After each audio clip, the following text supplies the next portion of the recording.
Panorama group, जो सोचता है वो करता है।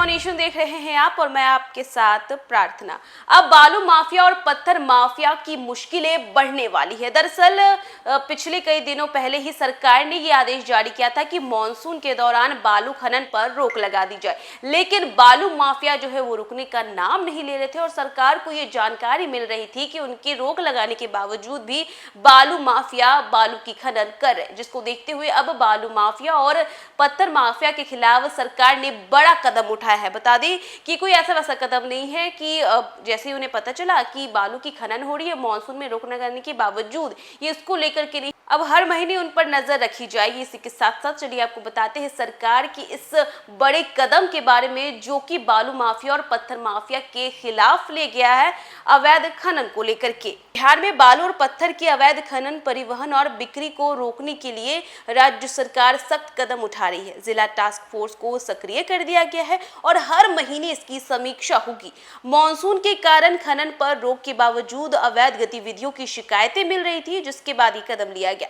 बता दें कि राज्य में बालू और पत्थर की अवैध खनन, परिवहन और बिक्री के खिलाफ अभियान तेज किया जाएगा। इसके लिए जिला टास्क फोर्स की सक्रियता तो बढ़ेगी ही और वरीय अधिकारी कार्रवाई भी करेंगे और इसकी समीक्षा भी करेंगे। बता दें कि इसके लिए हर माह के पहले सप्ताह में जिलाधिकारी की अध्यक्षता में बैठक होगी और इसमें संबंधित जिले में खनन से जुड़ी अवैध गतिविधियों के खिलाफ कार्रवाई की समीक्षा की जाएगी। कार्रवाई के दौरान आने वाली कठिनाइयों के समाधान पर भी चर्चा होगी। दरअसल मॉनसून को देखते हुए 15 जून से 15 अक्टूबर तक बालू खनन पर रोक लगा दी गई थी। इसके बावजूद बालू की अवैध बिक्री और परिवहन की शिकायतें मिल रही थी सरकार को, जिसके बाद कार्रवाई जो है वो और भी ज्यादा तेज कर दी गई है। जानकारी अनुसार जिला टास्क फोर्स खान एवं भूतत्व विभाग के स्थानीय पदाधिकारी के साथ समन्वय बनाकर कार्रवाई करेंगे और इसकी रिपोर्ट भी विभाग को उपलब्ध कराई जाएगी।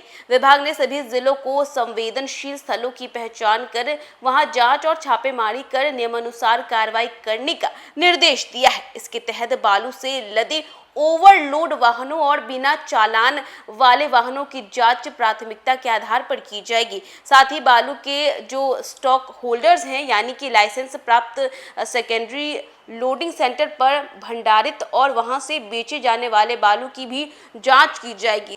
देखिए, मानसून को देखते हुए 15 जून से 15 अक्टूबर तक बालू खनन पर रोक लगा दी गई थी सरकार के द्वारा, लेकिन इसके बावजूद बालू माफिया रुकने का नाम नहीं ले रहे थे और वो बालू खनन, अवैध बालू खनन कर रहे थे, जिसके बाद अब उनके खिलाफ जो अब हर महीने उन पर नजर रखी जाएगी और सरकार हर महीने ये काम करने वाली, जिसमें बालू और पत्थर माफिया की अब खैर नहीं है और खनन, परिवहन और बिक्री को रोकने के लिए राज्य सरकार ने ये सख्त कदम उठाया है।